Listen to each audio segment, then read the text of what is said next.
TG Geeks, episode 287, August 17th, 2020. Small Town Mysterious Gays.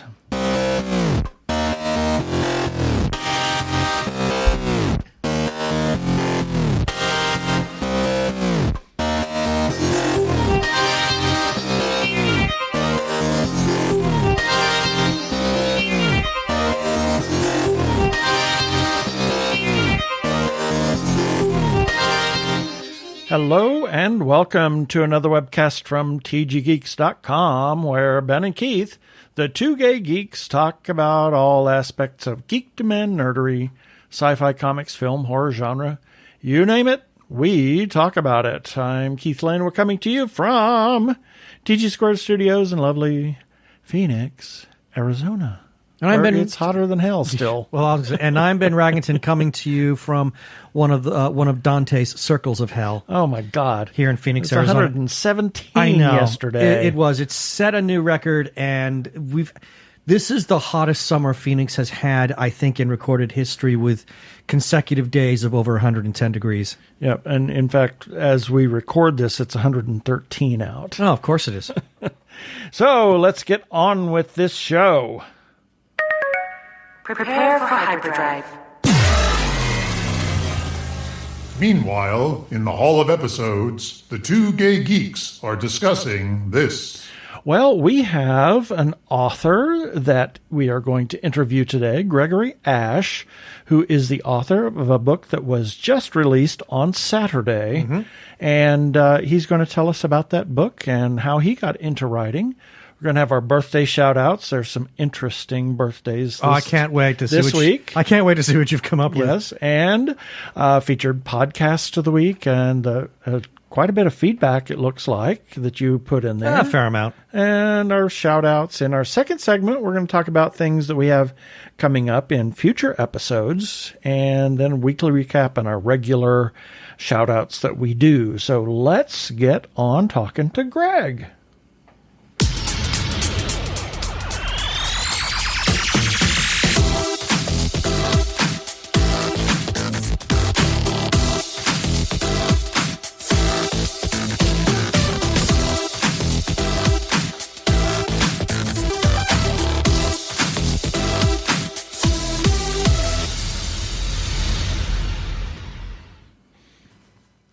And this time we welcome to our show Mr. Gregory Ashe, who is an author, and he is going to tell us about what he does and how he does that, and he has a new book that's out. So welcome to the show, Greg.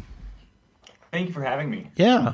So tell us who Gregory Ashe is in the elevator pitch, or the elevator to the top of the Empire State Building. Yeah, the slow elevator pitch of your life. Yeah. How did you get into writing and yada yada yada? Yeah. Well, okay, let's see here. So I started writing, like most writers when they're kids. I wrote when I was in, grade school, and I kind of gave it up around the time I went to college, even though I took this awesome class by Brandon Sanderson, and I thought, oh, maybe this is for me. And then the honest truth is I was too lazy to do it every day. Mm-hmm. And then I was like 25, and I was like, holy crap, my life is going nowhere. What am I doing?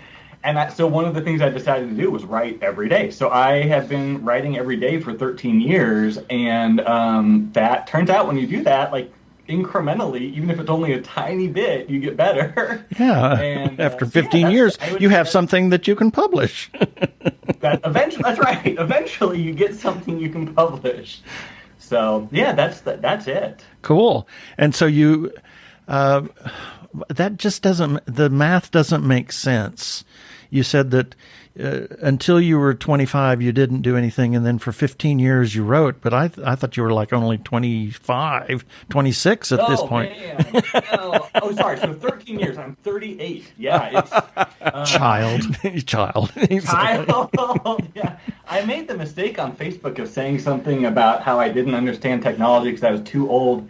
And boy, you can't say that apparently if you're 38. You have to be Yeah, well, you can if you're 60 like me. So. Okay, then you get away with it. Then you can get away with it. Yeah, I remember the old rotary phone and, the old meme that goes around. I had to walk, 12 feet through thick shag carpet to change the channel. Oh, that's great. Both ways. Yes.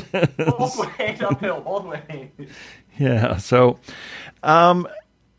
as I said earlier, you tell us what your work is, and then tell us about something new that you've got going on.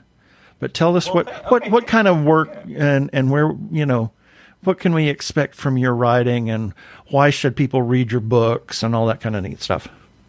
Okay, thanks. Yeah, I write across genres. Most of my books tend to have some element of mystery, so I write straight mystery novels as well as some paranormal mystery.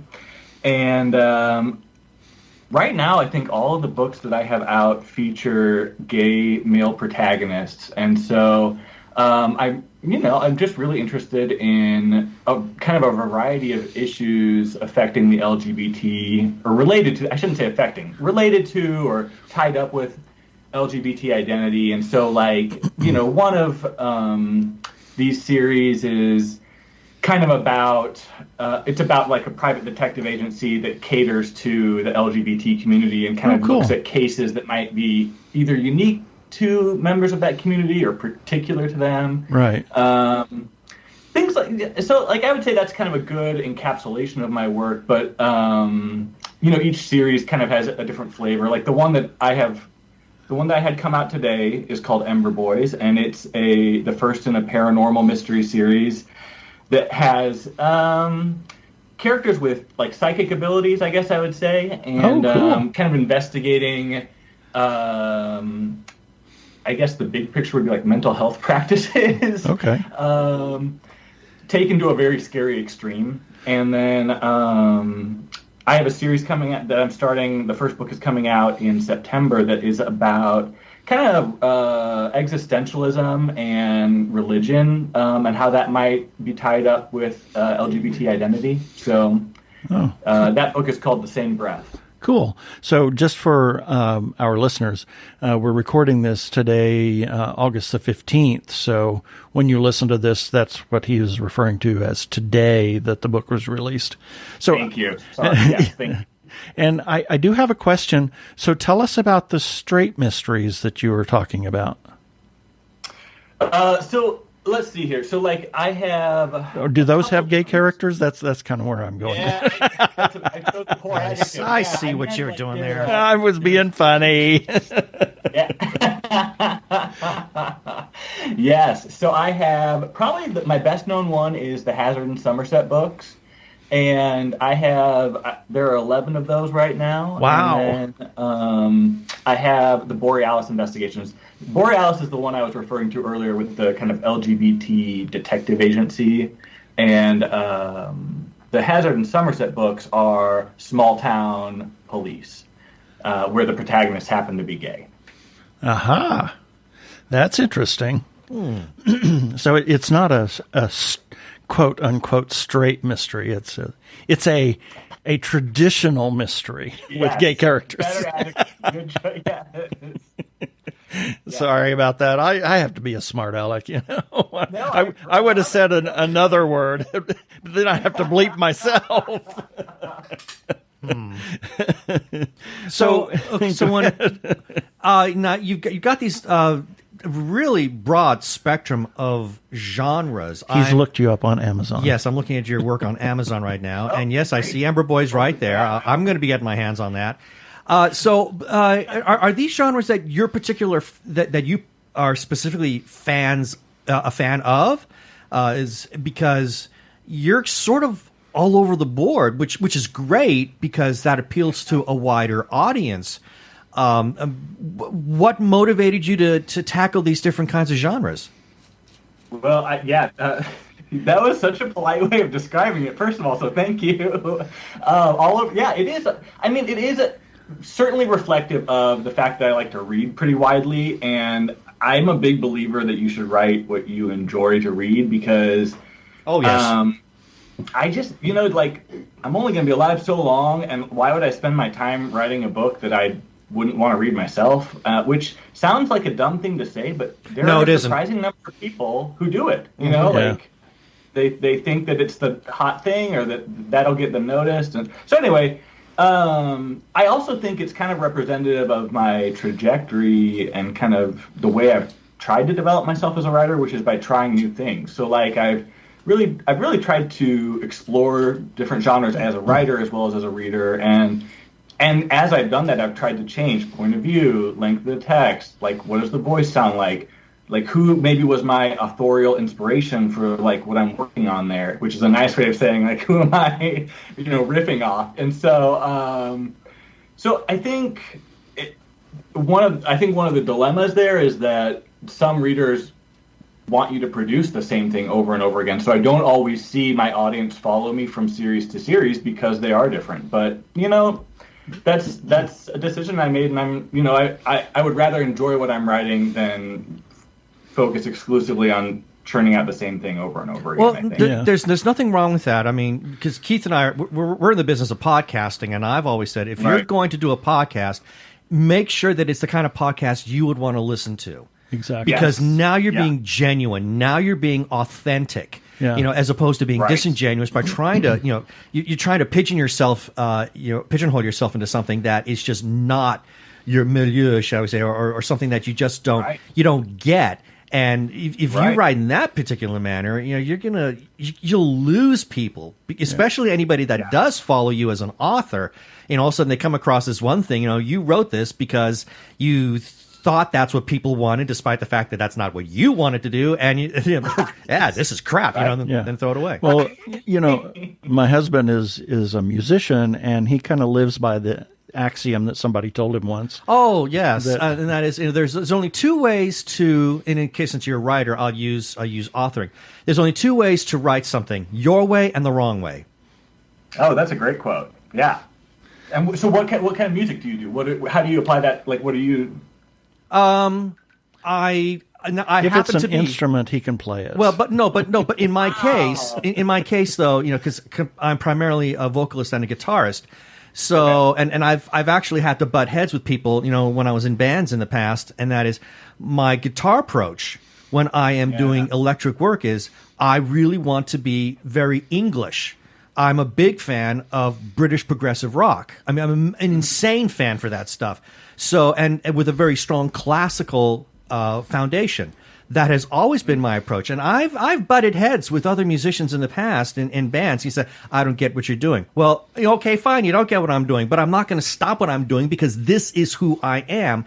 And that's just the way it is. So obviously as a writer, you've got to apply that same kind of philosophy, and that is, don't have someone come up and tell you, you need to write in this way. No, you need to write in your way. Exactly. Right. So there was I noticed that you have a book that I'm kind of interested in. Of course, being the age that I am, I'm going to sound lecherous, but Pretty Boy. Oh, my. Well, you can't set up a question better than that. I'm excited. This is great. So you're excited? What? Yeah. Oh, dear. I'm ready for this one. So what is that one about? Wait, which one was it? Pretty Boy. Yeah. Oh, Pretty Boys. That is the first Hazard and Somerset book. That is the small town cops. They're in a small town in Missouri. And Emory Hazard is one of the protagonists. He comes back. It's a little bit of a complicated backstory. He's lost a position as a detective in St. Louis. He's gotten hired on back in the department in his hometown. And he shows up for work the first day, and he is partnered with his former bully. Oh, dear God. So it's, it is, that was one of those, well, I guess the best way to say it is that, there's a kind of a common sense, although not really scientific thought running through a lot of, like therapist communities and, that kind of community, like, psychological communities, that we seek out relationships with people as adults with whom we didn't have a very good relationship as children, which is why people are attracted to bad boys, which is why people repeat, failed relationships. And so this book was kind of a chance for me to explore that structurally, like, what does that look like for someone who was bullied as a young person for being gay, and which I think is pretty common to people. I mean, to people in the LGBT community. I mean, it was certainly something that I connected with, and that was why I wrote it. So, Right. Very interesting, because I was about to say, that is a very specific topic, or at least a very specific plot. So, and you gave the explanation as to what it was that drew you to that idea. But with some of the other stories, I mean, what's the genesis? I've always been fascinated by this. What was that germ of an idea that made you say, or attracted to the thought, ooh, I would like to write about that plot idea or that story idea? Where does that come from? Because I'm always fascinated with the creative mind of the writer. What was this about German ideas? What? Yeah. Wait, what was it about German? Oh, the existentialism? Is that what I was talking about? The germ of an idea. He was saying. The germ of an idea. I'm a mess today. Honey, I am cutting you off. You're having no more sugar today. Oh my goodness. Too much coffee and too much sugar. It's a good combo up to a certain point. I mean, your question is such a good one, and I think it dovetails nicely with the conversation we were having earlier about authenticity and the type of work we produce. And so certainly, like, the things I write about are things that I am interested in and thinking about. Like, I was raised in a very religious home. Leaving that as an adult and coming out relatively late in life provoked, I think, a certain degree of angst, existential crisis. And so, like, those were things that I took into, say, the series that I'm releasing in September.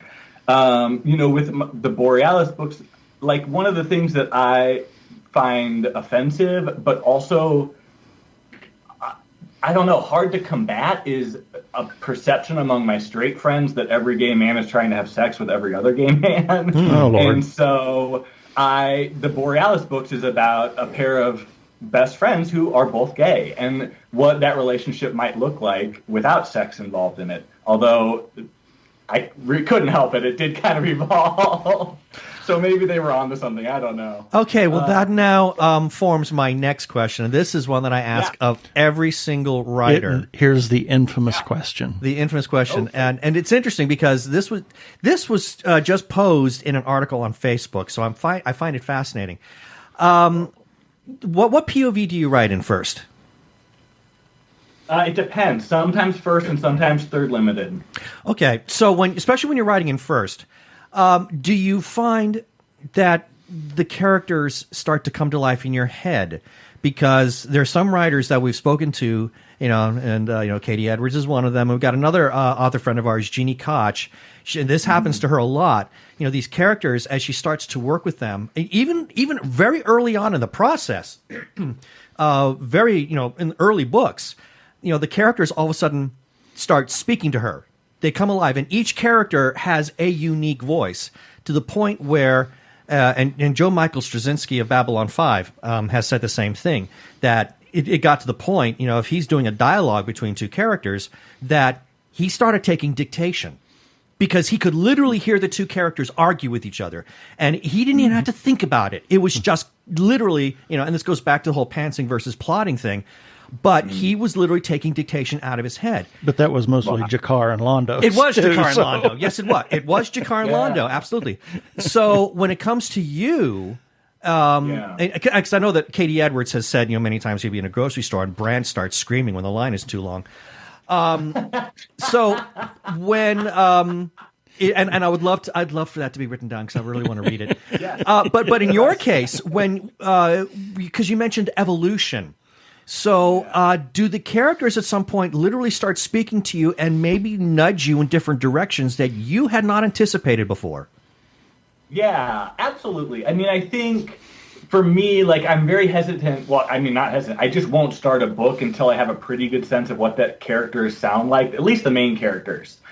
And even kind of the way you described it, like, there's certainly moments where I'll hear snippets of a conversation or I'll have scene that's really vivid that plays out, like, and it'll help me understand. It'll kind of reveal the dynamics and the relationship that I'm interested in.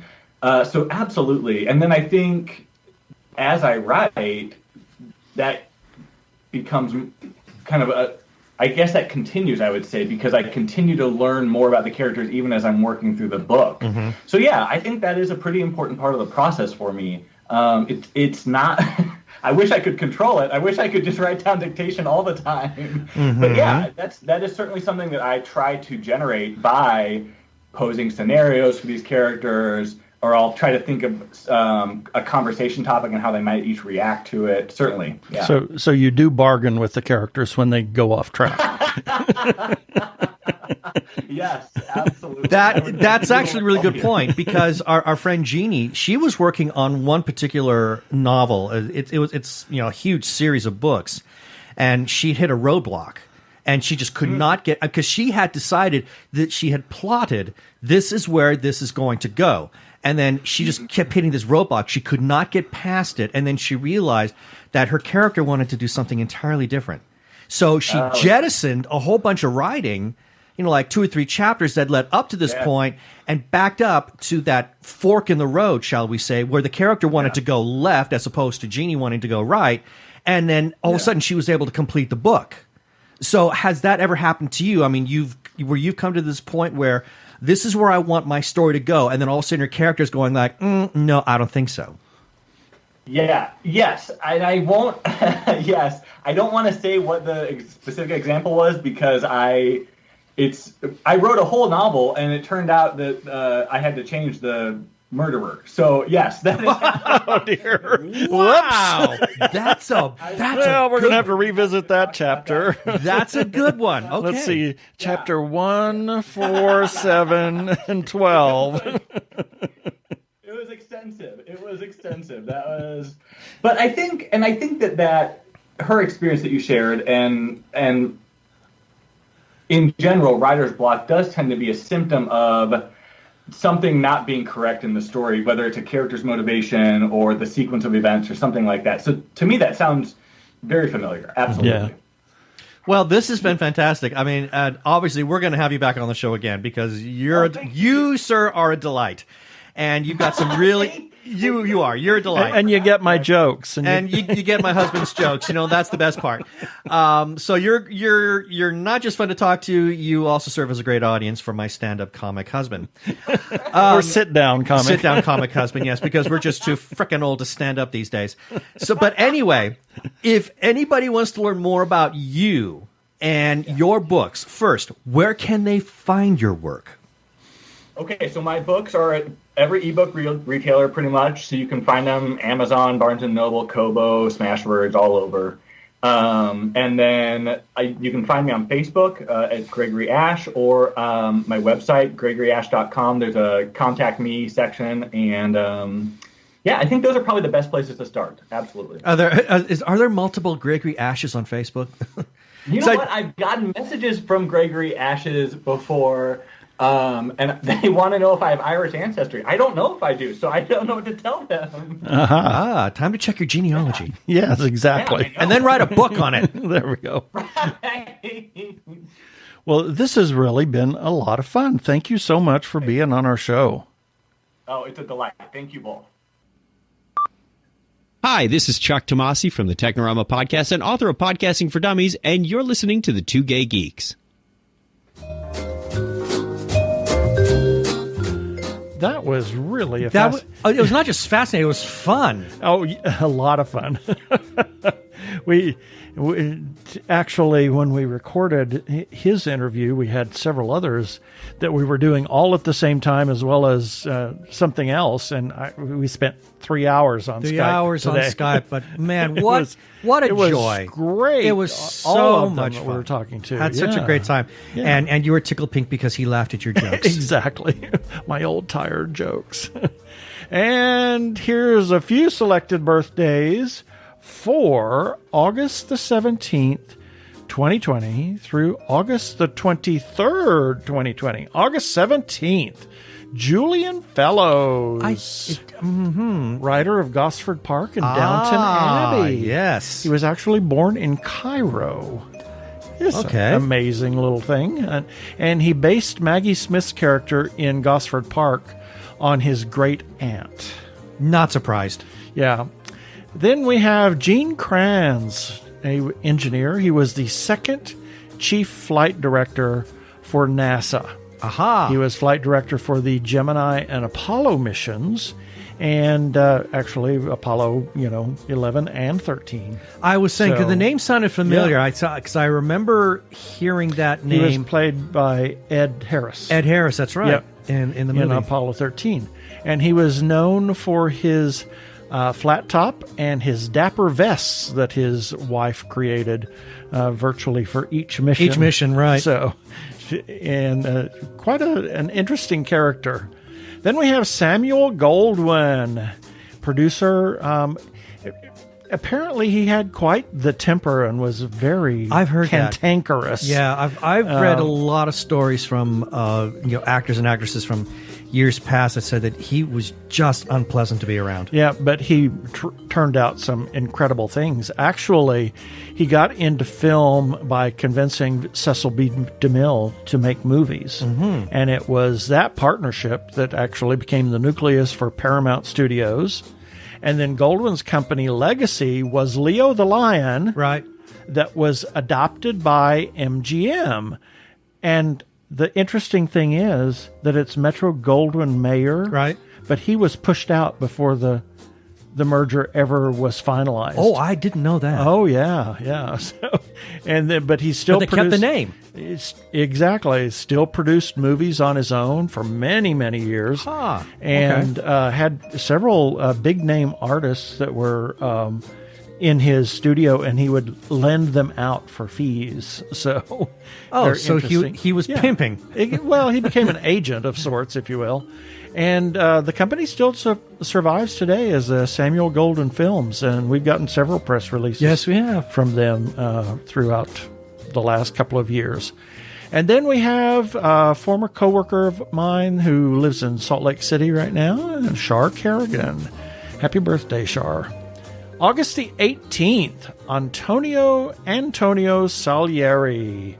He was a composer, was contemporary of Mozart, and was influential and instrumental in the opera art form development during his time. And even though Amadeus depicts them as bitter rivals, he and Mozart were probably respectful peers. He wrote 27 operas. And history says that they actually merely just passed each other. I mean, there was not a lot of contact between the two of them. Right. Shelly Winters, actress. She was in Night of the Hunter, Poseidon Adventure, quite a few things. She did a number of Irwin Allen films. Yeah, and she was quite the stunning looking actress in her younger days. And I don't think I ever saw any photos of she was just her in her beautiful. youth. She was roommates with Marilyn Monroe when they were first starting out in Hollywood. Ah. So very interesting. August the 19th. Who is this? That's the great bird of the galaxy is exactly. who that is. Gene Roddenberry, creator of, what's that show? Don't you dare. Leave Don't this you house. dare. Star Trash. Now you have to leave this house. Yeah. He was the creator of Star Trek. He actually wrote episodes for Dragnet and Yes, he did. Have Gun Will Travel. And that's how he got to know D. Kelly, is Have Gun Will Travel. Right, because he And, done Westerns, and yeah. then he met Nimoy, because he was also in charge of or at least writing a series called The Lieutenant, Right. which was a police show. And he got that experience of writing for that show because he worked for the LAPD. That's right. And he actually was a pilot and survived 2 plane crashes. Exactly. Fascinating. Crazy. And let's see. Then we have Philo Farnsworth, inventor. He basically invented the television in 1927. Incredible. And also created a small nuclear fusion device It was impractical as a power generator, but was a great source of neutrons. Owned 300 patents, and his supposed one of his things, the Farnsworth, which was a electronic communication device, is featured in Warehouse 13. I want one so badly. We're rewatching right now. I want a Farnsworth so badly. Exactly. And then we have Jonathan Frakes, actor turned director, number one. Yes. And he actually plays the trombone. Yes, he really does. Yes. And writes sci-fi books. Was considered for the part of the Master in the Doctor Who. The Paul McGann film? The Paul McGann film. No Eric kidding. Roberts went out. I'm not sure how that would have gone over. I think Eric Roberts did a better job, despite the fact that it was disgusting. Yeah. I don't know if Frakes could have pulled that off. Yeah. I don't think he's quite the type to be villainous like that. Yeah. He's the only actor to have shared scenes with regulars from all 5 Star Trek series. Let me think. A ton of them. I'm They're trying all to listed remember in IMDb, but yeah, he was in all.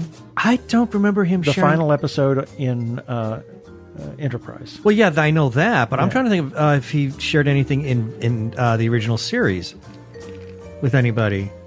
I don't recall. The key was he shared scenes with regulars from each of the 5 series. It doesn't necessarily mean he was in an episode of original. Of course. Yes, in the episode Relics, he actually talked to. He was with James Doohan. That's where I was stuck. Yeah, I was trying to remember who from the original series could have appeared on Next Generation for him to act against. That's it. Okay. Yep.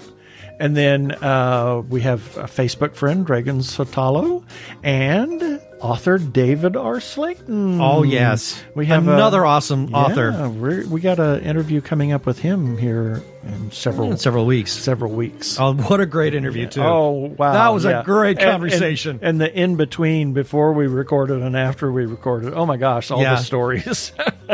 You need to save those. Yes. Don't dump them, because they're worth keeping. Well, I wasn't recording at that time. Oh my gosh. Nuts. I know. August 20th, H.P. Lovecraft. Interesting author, timing. Master horror writer. I put him on here, and some people may jump up and down about it, but Arkle, just relax. I know that he was he's a mess. Extreme racist. Oh, totally. And a closeted gay man, but I think that the fact that he was closeted informed somewhat his racism to take out some I think of it his. did, and it also, I think, fed some of the horror that he wrote, because in my mind, he was one of the finest horror writers to come along. I mean, nobody wrote like him. Exactly. I don't think anybody will ever write like him. Some of it is just scary beyond belief. Yeah. And he encouraged others to write in his universe, too. He did, and he wrote in a way that I've never seen anybody else do. Yeah.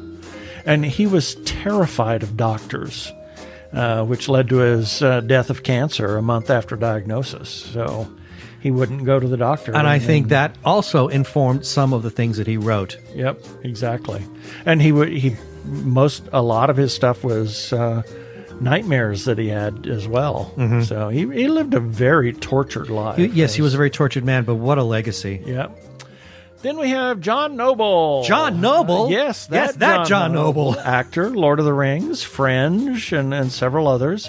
He didn't star in a film until he was in his 40s. Wow. I really like this guy. I've heard him interviewed, and he's terribly nice. Yeah. He's highly entertaining. It was wonderful in Elementary as... as Sherlock's father. Yeah. Yes, he was fantastic in that. It's incredible. Sylvester McCoy, actor, the Seventh Doctor. Utter nut job. Radagast in The Lord of the Rings. He was the old man of Hoy in Sense8. Yes, he was. Actually started off... he studied to be a priest, and then he went to sell insurance. Okay, and he was a bodyguard for the Rolling Stones. Him, a bodyguard. I find that okay. That's just weird.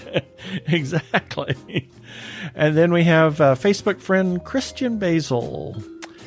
August 21st, Count Basie, musician, jazz musician, and orchestra leader of the 20s and 30s, innovator, and created kind of riffing with an orchestra as a cameo in Blazing Saddles. Yes, he does. So. It's actually a really great moment, too. It's great, exactly.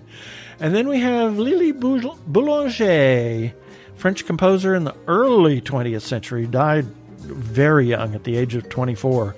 But she was the first woman to win the Prix de Rome. And she was a prodigy with perfect pitch. And she wrote a setting of the Pia Jesu, which is just haunting. And they play it on Met Opera Radio regularly. It's just... And a couple of her other pieces as well. And then we have Bartolomeo Giuseppe Guanere. He was an 18th century Italian luthier. He was a rival of Stradivarius. In fact, Guanere's violins had a darker sonorous tone versus the Stradivarius brightness. And we saw both Stradivari and Guanere's at the Musical Instrument Museum here a couple of years ago. They had it was a Stradivarius exhibit. Yeah, exactly. And they had two different videos, one of Stradivarius and then one of a Guanere. And you can hear the differences, and I think I actually preferred the Guanere because it's a deeper, more, it was much richer tone. Yeah, so it's an interesting time for violin creation. Yes. And there's less than 200 of his instruments left. I know. And that just goes up to $10 million. Well, yeah. Yep. Then we have Facebook friend Kevin Held, husband of... he's not the husband. He's an actor husband. Actor husband, yes. He plays, in movies, he has played the husband of Jason T. Gaffney's character. Yep. But he's acted against Jason Gaffney in a couple of films, and the two of them are great friends. Oh my gosh, have been for years. Great chemistry. And Kevin is hilarious. The two of them have a podcast together, and Kevin is just the man should be a stand-up comic if he isn't already. He is brilliant. He's so funny and ridiculously nice. Yep. And then we have Facebook friend Ari Marino. Happy birthday, Ari. And then we have Keith Dupuis, a.k.a. Katie Edwards. Yes. Yes. And let's see, August 22nd. Claude Debussy, composer, pianist, referred to as the first impressionist, which is a term that he rejected. He hated that. But he was influential in late 19th century and early 20th century music.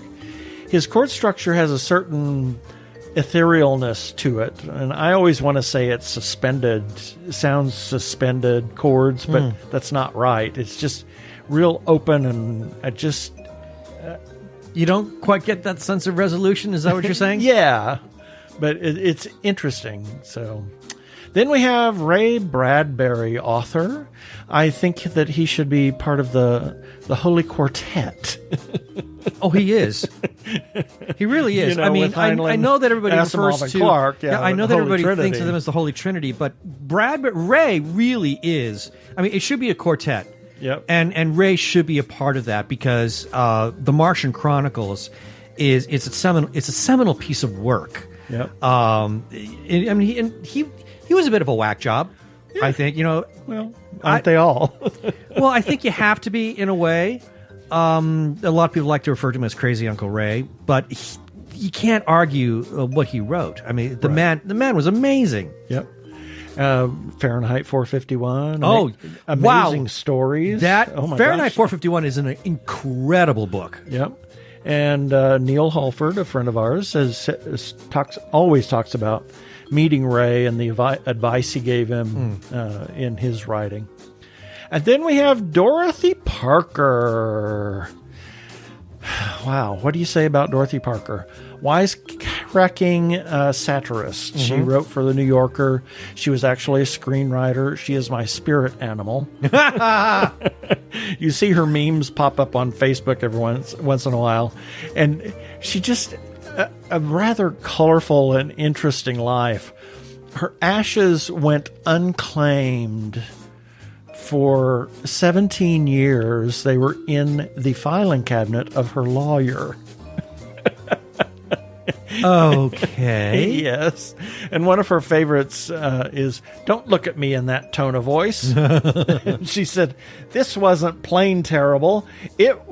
What was it? Oh, I don't know. Oh, gosh. I can't remember. Oh, I can't remember I was going to remember that. And, Google. Yeah. Let me pull it up here. Because that sounds like it's too juicy to not actually remember. Oh, yeah. Oh, shoot. What was it? It was... Searching. Well, here's one. "This is a novel not to be tossed aside lightly. It should be thrown with great force." But Those are the kinds of things that I like to say. I'm just not clever enough to say them. Yeah. Oh, gosh. Where'd it go? I had it here. So how does she phrase it? Oh, here it is. "This wasn't just plain terrible. This was fancy terrible. This was terrible with raisins in it." Oh, my God. Wow. Yes. Okay, that's pretty I epic. love her memes when they show up. It's like, oh my gosh, they so hit the nail on the head. And then we have James Gunn. James Gunn, director, writer, Guardians of the Galaxy. That's what really made his career. Let's be honest. I mean, he'd done a lot of independent stuff, but it was Guardians that just catapulted him into the stratosphere. He actually kind of got his start when he went for an interview as a file clerk at Troma Films, the Lloyd Kaufman's outlet for schlock, and wound up being asked to write the screenplay for Tromeo and Juliet. They paid him $150. Oh! Now I have to see it. Oh, God.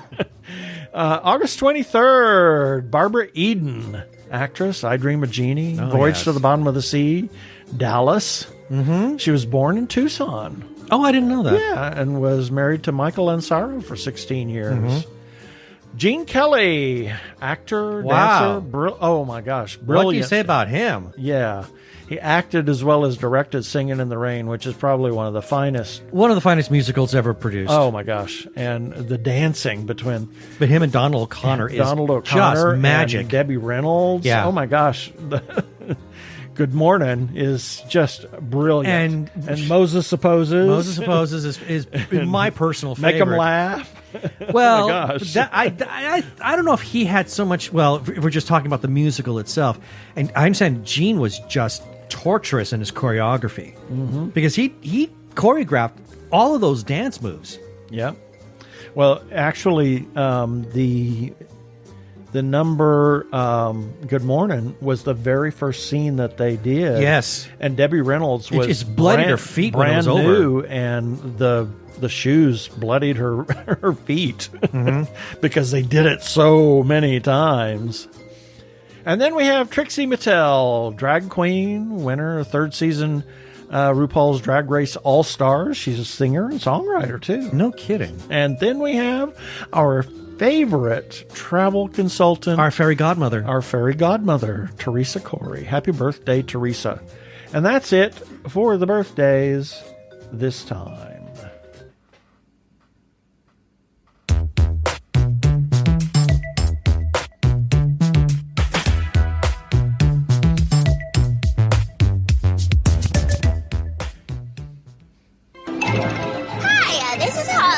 You're tuned in to Krypton Radio. It's sci-fi for your Wi-Fi.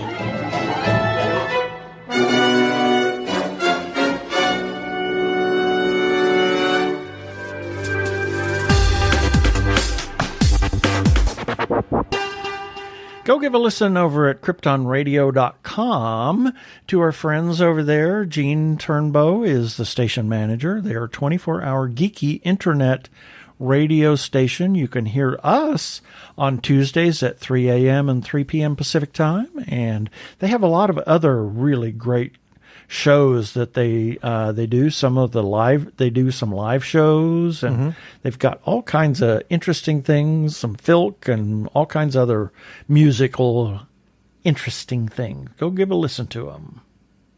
I'm Daniel Radcliffe, and I believe that reaching out for help is the bravest thing a person can do. If you are struggling and need support, call the Trevor Lifeline at 1-866-488-7386.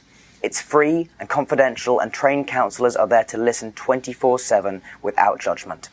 To learn more about the Trevor Project's life-saving work for lesbian, gay, bisexual, transgender, or questioning young people, go to thetrevorproject.org.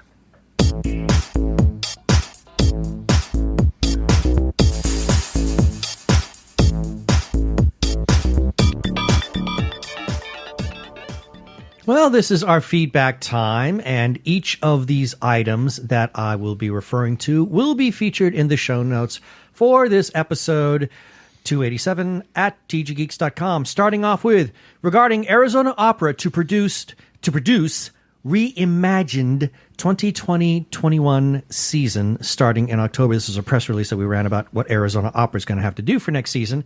Got a comment from Eric Kask on Twitter. And he says, God, I miss theater. What in the world are we all doing? Well, we're at home. So Exactly. There you go. And then we got a comment from Arizona Opera themselves. They said, thanks, TG Squared Studios. We are very excited about our reimagined season, and we'll be talking about that in the near future. And then regarding TG Geeks episode number 284, got a comment from, now, hold on. This is on YouTube, and his YouTube handle is Guy-Let's Get Acquainted. That's his name. And he left a comment, and this is what the comment said. 137. Neat. And I had to look that up. What that's in reference to is it was at the 1 minute 37 mark. Keith mentioned that we were going to be doing exclusively talking about Star Trek, all things Star Trek. And he said, and we were going to be doing a big conversation about Deep Space Nine. That's why he said neat. Neat. Yes. Excuse me. And then, neat. We're the Knights who say neat. Yes. We are now no longer the knights who are neat. We're the knights who are ecky, sloppy. No. Moving on, regarding Ben's... Regarding Ben's breakdown, the Umbrella Academy Season 2, 3-episode thoughts. Got another comment from Eric Kask on Twitter, and he says, hey, did you do a review on Warrior Nun? Well, the answer is not yet. But we're looking. Haven't watched that one yet. We're thinking about that. We're thinking about it. And then regarding Pandemic Feature Film Hall, that's the name of the movie, has its world premiere at Fright Fest. And we got a comment from Chicar PR, publicity house we work with. And they say, thank you, TG Geeks. Did you see the trailer for that yet? The full trailer? No, I didn't. Oh, I did. Oh, that is that scary. Very scary. Then... to close things off, got a comment regarding TG Geeks episode number 285. First, something from Arkle. He says, hearing that Martin Sheen was up for the role of Sloan in Deep Space Nine is surprisingly fitting, given that he would go on to voice the elusive man in Mass Effect 2 and 3. Cerberus is basically Mass Effect's Section 31, just racist and more violent. And I guess... because Martin Sheen was having his birthday at that time. And also, Andy Warhol was having his birthday, so Arkle adds this. I forget the title, but another of Warhol's films, which is comprised of 2 long takes where the camera never moves, and the cast is all crowded into frame, that was an adaptation of A Clockwork Orange. It predates the Kubrick version. Interesting. And we close it off with a comment from Stephanie Weipert. She says, if you don't already listen to their podcast, you need to, because it's that good. Stephanie, you are an angel. We love you. Thank you, Stephanie. Yes, if you want to leave a comment, you can do that. And there's a number of places you can do that. You can do it on our website at tggeeks.com, on any article or any episode that we have. On our Facebook page, you can comment on anything we publish there. Everything that we publish on our site goes directly to Facebook as well as Twitter. You can comment there, or Instagram. You can also, if you choose and would like to, you can leave us a voicemail at our listener line at 469-TG-GEEKS. That is 469-844-3357. And as always, please play nice.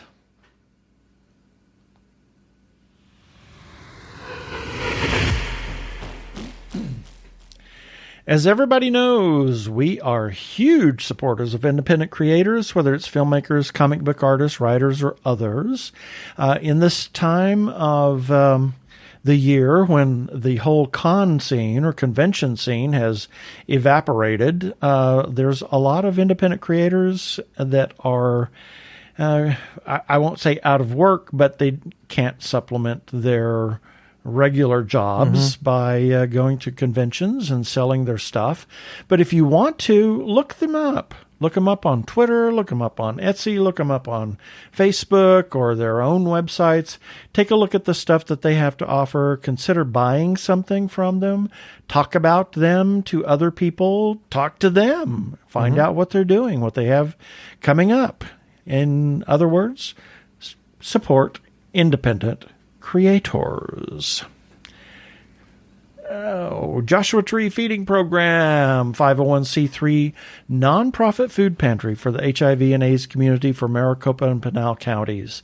They offer a wide assortment and a large assortment sometimes of nutritional foods for the clients to take home. And they set it up just like a store so that they can pick and choose what they want and no food is wasted. Please consider supporting Joshua Tree either with a single gift or a monthly recurring gift. That's kind of a nice thing.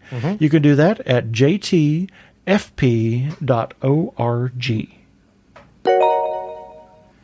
If you are trans or are questioning your gender identity, and if you are in crisis or are feeling isolated and need someone to talk to, or you know of someone in a similar situation, there is a special hotline just for you.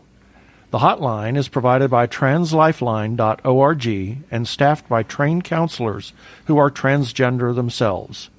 The hotline in the U.S. is 877-565-8860. In Canada, it is 877-330-6366. Or you can go to translifeline.org to learn about the important work they are doing. Please reach out for help. You are not alone. Yeah, baby. They're like two gay geeks. They're together, you know. They're two gay guys and they're geeks. Is that okay?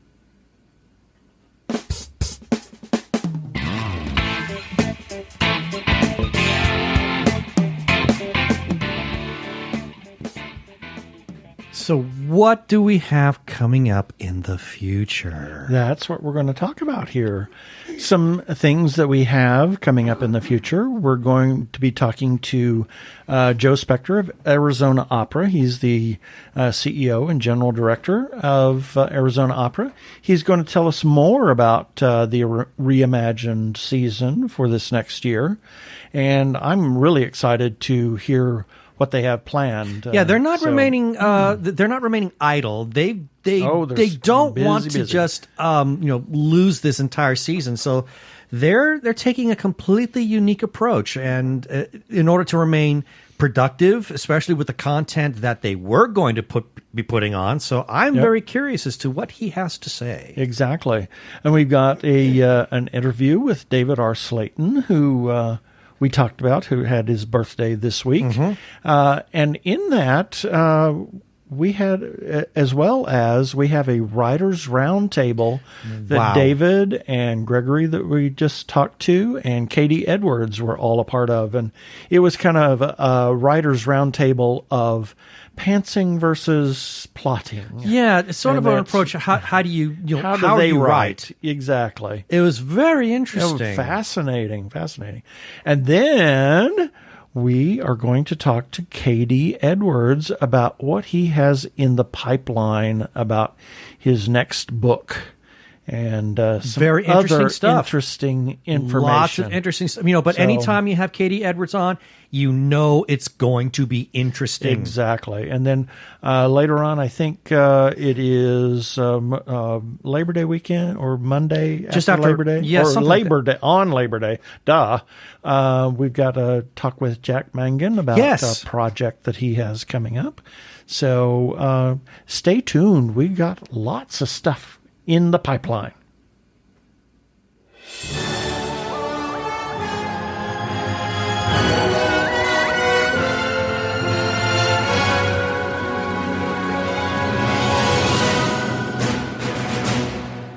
And this is a weekly review of all the things that we ran on our website at tggeeks.com.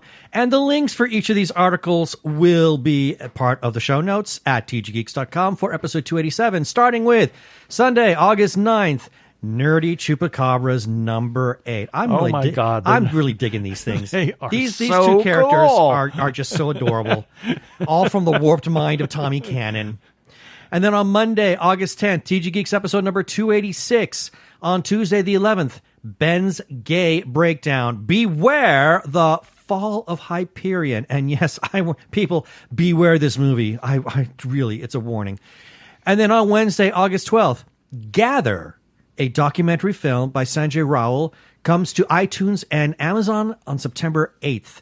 On Thursday, the 13th, Nail in the Coffin, The Fall and Rise of Vampiro, documentary available VOD and digital in September. On Friday, the 14th, Hamish Downey's Questions with Daniel Lotz, and then on Saturday the 15th, new Joe Bob Briggs action figure. How fun is that? Plus, I Spit on Your Graves and Rocky Horror Picture Show apparel available now at frightrags.com, and that's what we ran on our website this past week.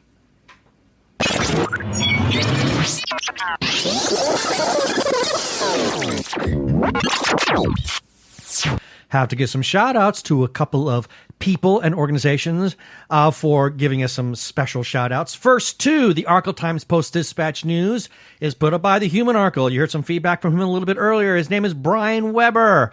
And you can find his Post-Dispatch News, which republishes our content from time to time, by going to Twitter and searching for Arkle, at ARKLE. And speaking of him, you can look for his stuff on YouTube, Arkle Studios. Brian has a number of projects. He has his Shameless Cash Grab series, his Rants vs. Zombies series, and his game videos of Trick and Treat, as well as Star Trek Online. And you can do that by going to youtube.com/Arkle Studios. And we must also give some shout outs to a couple of Facebook groups for allowing us to post our stuff there. First, Two Gay Geeks After Hours. Big thanks to the moderators for literally saying we could share away our content there. And their URL is facebook.com/groups/Gay Geeks After Hours. And then to The Gay Geek for the same.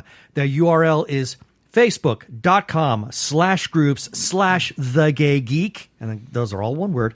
And we must give special thanks to their moderator, Jeremiah Reeves. Thanks, Jeremiah. And we can be found on Spotify, TuneIn, Stitcher, as well as where other fine podcasts can be found. And also check us out on Krypton Radio, as we said earlier, 3 a.m. and 3 p.m. Pacific Time on Tuesdays. Listen to their other content. Please rate us and review us on iTunes, and don't forget to subscribe to our YouTube channel, because you can listen on YouTube as well as surf the internet at the same time. Imagine that. On your device, and it doesn't stop playing.